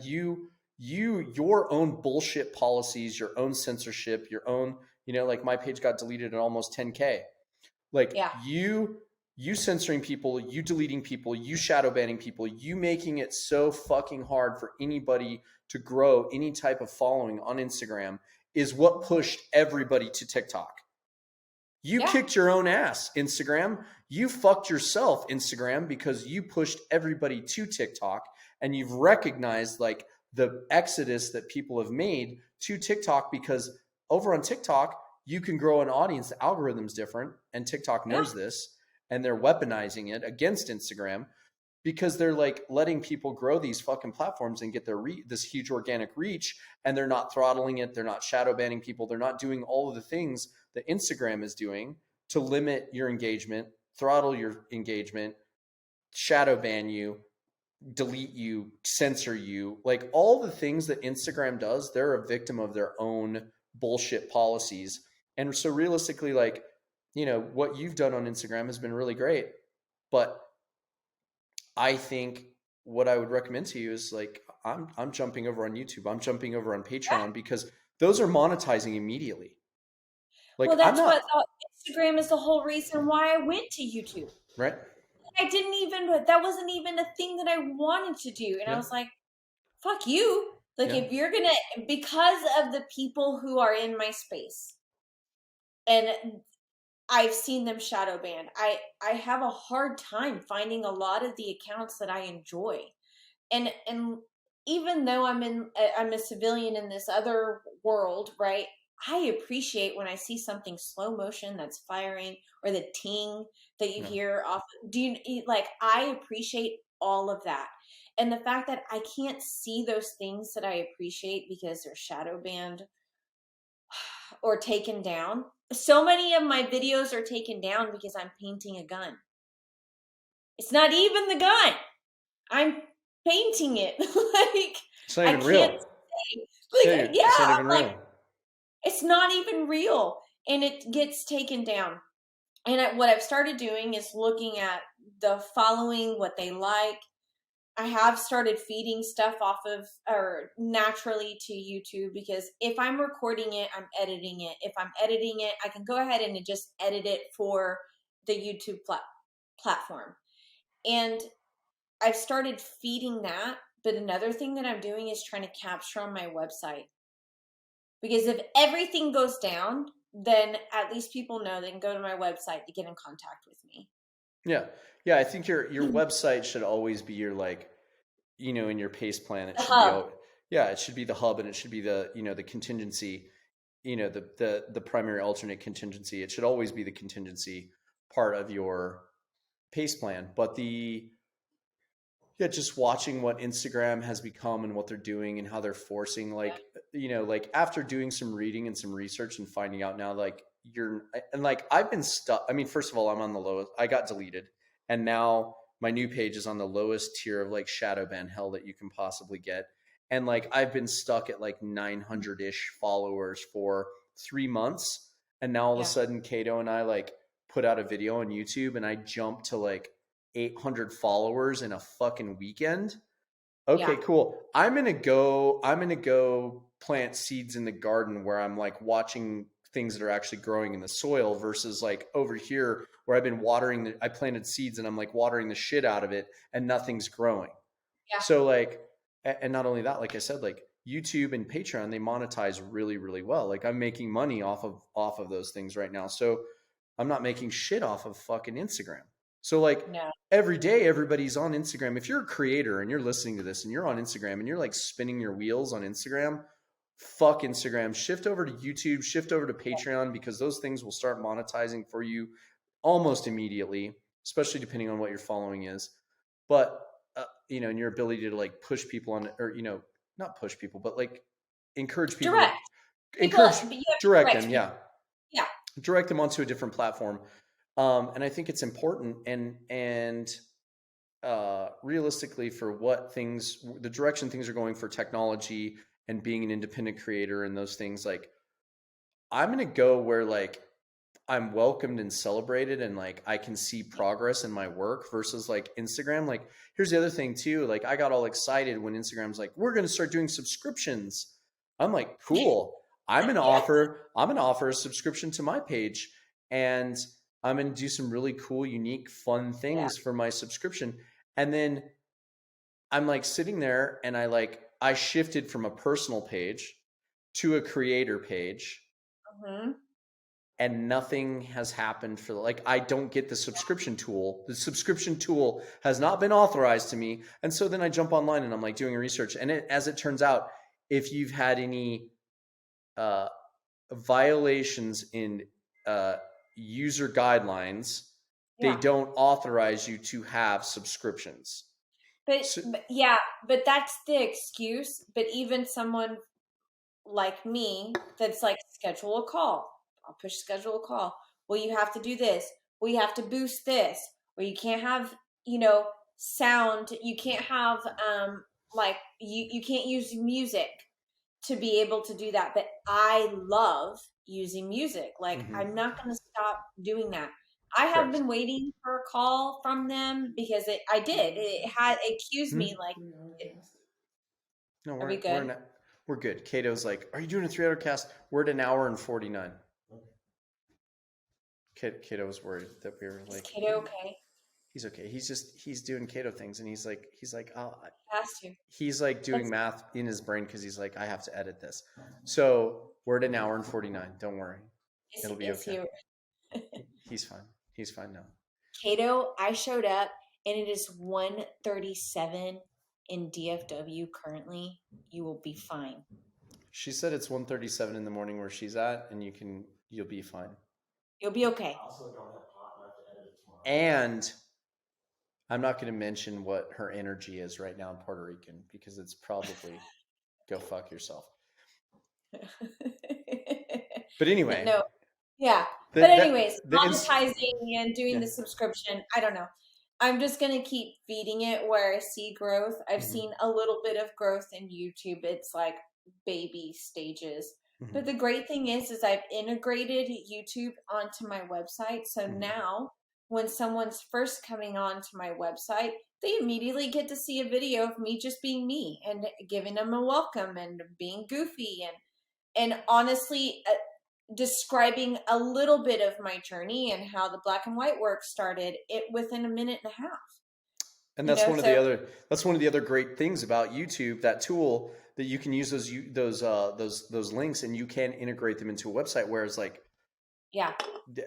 Instagram doesn't do that. They don't do that type of shit. So so I think, well, and like for someone like you, that if you had a new product coming out, you could immediately tie that video right above product and be like, this is why this is fucking important. Yeah. And I mean, here's the other reason too that's really steered me off, and it's another reason why I think Instagram is like really shooting themselves in the foot, and like, I don't know, they're just fucking idiots over there. They need somebody with some like clarity and some leadership to come in and change that organization and shift it, because if you are censoring me and canceling me on my personal page because of my personal beliefs, and then you're trying to solicit me to get me to pay you money for my business. Like I have 2 pages. I have my business page and I had my personal page that was tied to the podcast, but I kept it as a personal page. My business page, I fucking barely post on it because I worked my ass off to get the almost 11,000 or no, am I 11,000? No, I'm almost at 10,000. I'm just sub 10,000. I worked my ass off to get to sub like right at 10,000, the 10,000 mark with my business page. Years of my life invested in that. Then my personal page, which was connected to the podcast, same thing. Years of my life, not boosting posts, just natural engagement with people. it took me 7 years to get my personal page to 10,000. They deleted that, not because I was violating community guidelines, but because politically they disagreed with my position on COVID. And so my whole Find thing, out it was the right position. right, which is, it's added a lot of insult to the injury and really fucking fired me up, is that like the shit that I was saying about COVID actually turned out to be true. It's called critical thinking. I don't know if anybody's heard of it, but like the shit that I was saying on my page, on my Instagram page, has come to fruition to be actually true. And I was just 2 years ahead of my time on my thought process of like, and my whole message too wasn't like, I mean, it turned out to be pretty anti-establishment, but in the early phases, it was just simply like, hey, people, let's pump the brakes here because maybe we should listen to science and give science its time to do its thing, because the hysteria doesn't match the like what's going on right now. Like what's going on the street doesn't match the level of hysteria that we're at right now. So maybe we should pump the brakes, calm the fuck down. My message was like, people, calm the fuck down. Yeah. Instagram didn't like that. Instagram deleted a page that I spent 7 years of my life putting time and effort and energy into. And then they turn around and they're like, hey, pay us to boost this post on your company page. Go fuck yourself. I'm not paying you a fucking dime after you destroyed what I put 7 years of my life into. And so these are, I don't know if these are the perspectives that are reaching the corporate leadership at Instagram, but they're a victim of their own stupidity. Well, they're gonna have to pivot, because what you start doing is really isolating people, and I don't do well whenever I'm isolated. It makes me so angry when I take time to edit something really thoughtful, and I take the music and I am making sure that my brush strokes are lining up with the music, because it matters to me, and then that shit gets taken down. And it'll just get to the place where I won't pour into it like I pour into other things. And I'm starting to see these like other seeds and things that I can do, as far as maybe growing the Unstarved Artist more just on its own website, and channeling a podcast like what we're doing right now, where we're in two different spaces and being able to talk to each other. Because I think what people are really looking for is connection. And if that connection is going to be taken away on a platform, I'm going to find it somewhere else. Yeah. Yeah. I mean, it's really simple to me, and realistically, like, I don't understand the business proposition around it, because I know how they're like, what they're doing to, basically monetize from a business perspective with all of their advertising and the things that they're doing to create revenue for Instagram, and their model would thrive so much more on people being more connected instead of less connected. Yeah. If you have people that are thriving and people that are happy and people that are growing their audiences with relative ease, that's creating more eyeballs on a page. That's giving you more opportunity to put advertising and run ads, which is giving you an opportunity to make more money from the big companies that want to run ads on Instagram and get their stuff in front of the eyeballs of people, more people on more people's pages, larger audiences. So I don't understand their whole process in like wanting to throttle people and limit their engagement and shadow ban them and do these things. And so realistically, I think Instagram's going to eventually, like, as you mentioned, they're going to have to pivot, or they're going to cut their nose off to spite their face. And I really hate the fact that they're bullying their audience into keeping up with the Joneses on TikTok with like, everything's got to be a reel, or you can't, the algorithm doesn't pick it up, and you don't get to get any airtime with anybody, and you don't get to grow if it's not a reel. And the fact that they're like, only reels will get seen now instead of like pictures or, other forms of media on the platform. Like, I fundamentally have a huge problem with it. So I've gotten to the point now, I said it on the podcast this week, I'm like, I don't give a fuck about Instagram. Instagram can fuck off. I don't give a shit about it. I'm going to put all my time and effort now into YouTube and Patreon, because those are where I'm seeing growth, and those are the places that I'm monetizing from. So I'm going to continue to pour water on the seeds that are growing into beautiful, luscious bushes that are bearing fruit instead of this thorny, shitty little plant that's fucking, I'm watering the shit out of and putting lots of Charlie Brown. fertilizer on it, and it's not growing. It's not growing at all. So it's zero. It's not growing. Well, and what I've started doing is grabbing enough of because my art journey is so odd. Yeah. And I, because I was on Instagram already, I have a lot of that older stuff on there. So I've started going back and pulling photos and pulling things that I was going through, or maybe the captions on stuff, because to see the pivot from the reason I keep that account going is because you get to see a change and a pivot in my artwork from where I went to these, like, from these watercolors to this black and white work. And I like the history that's been captured on there, but I really fear all of that being wiped away. Yeah, I'm going to tell you from my perspective, from a guy that's like had his page deleted. It creates, like, there's things that people don't think about. I certainly didn't think about when my page got deleted, like just all the people I follow. Like I was following like 1,500 pages. I loved Yeah. loved the things that I was following.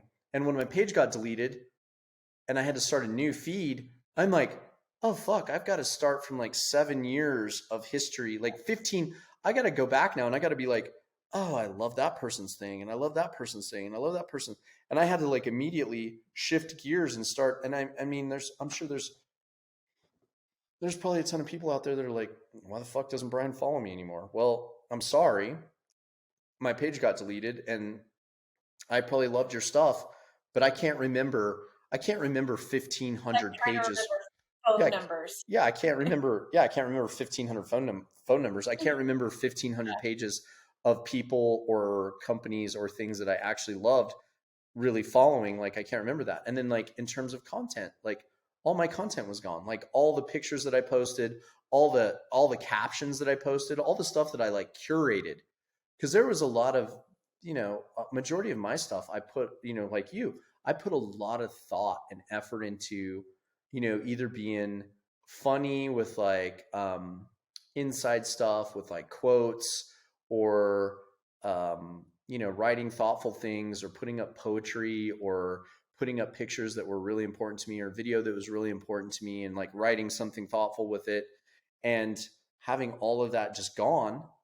And like all the things that I'd saved, everything's just gone. All your content's gone. So like, I came up with this like strategy for Instagram after that, all that happened. And I came back on and I was like, hey, have multiple pages, grow them in tandem with each other to where like you are almost on every post, and it's in your header, it's in your link tree, where you're continuing to like push people to this other page and grow your pages in tandem simultaneously, so that like if one page for whatever reason does get deleted, you can immediately roll to your alternate page and have you can have all the things. And so like, I think there's apps or there's ways to download your content regularly. So like now my rule is, and I haven't hit it yet, but like my new rule, as soon as like I had to start growing a new page, I was like, as soon as I hit 1,000 followers, I'm going to figure out how to download all my followers, and I'm going to figure out how to download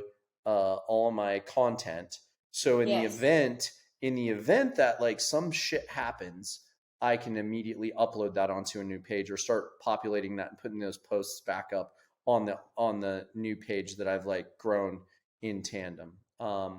So, doing those things like saving your followers, saving your, who's following you, who you're following, and then all your content, downloading all of that and keeping track of all of that, and then growing, 2 or 3. I think, who's doing the best job of it is our guy over at Northern Provisions. He's doing a great job. He's got Northern Provisions 1, 2, and 3. He's got 3 pages, and he's growing them. He's growing them in tandem, and like they're all they're all like 50, 60, 70,000. His primary pages I think is like almost at 200,000, but his other pages are like 50, 60, 70,000 people. So he's done a really great job of growing his other pages in tandem. And then That's what you got to do if you're going to be on Instagram and you're going to be a person You're that, gonna be on social media, yeah, period. correct. If you're I going to be guess on social all media, of it period. can shift overnight. Yeah.